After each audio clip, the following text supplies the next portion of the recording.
В прошлом году в Северной Осетии и России в целом единый госэкзамен прошел максимально объективно и честно. Об этом на совещании в администрации города рассказал руководитель Федеральной службы по надзору в сфере образования и науки Сергей Кравцов. На встрече остро обсуждался вопрос о едином госэкзамене, который учащиеся сдадут в 2015 году. По словам Кравцова, ЕГЭ в новом учебном году должен пройти так же объективно, как и в прошлом. В школах по-прежнему установят камеры видеонаблюдения и аудиозаписывающие устройства.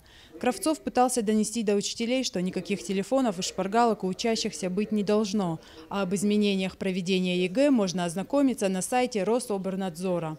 Что касается 2015 года, то все изменения мы опубликовали до 1 сентября, они имеются на сайте Рособорнадзора. Они касаются введения устной части по иностранным языкам, потому что важно оценивать, уметь говорить на иностранных языках. Любой экзамен – это напряжение, мы знаем, но если ученик учится и ему нечего бояться, он такого стресса не испытывает, он приходит, сдает экзамен, но есть возможность пересдачи. По математике и по русскому языку у нас есть возможность пересдачи, и мы сейчас создаем специализированные центры по стране, в которых будет возможность пересдачи в течение учебного года и других предметов по выбору.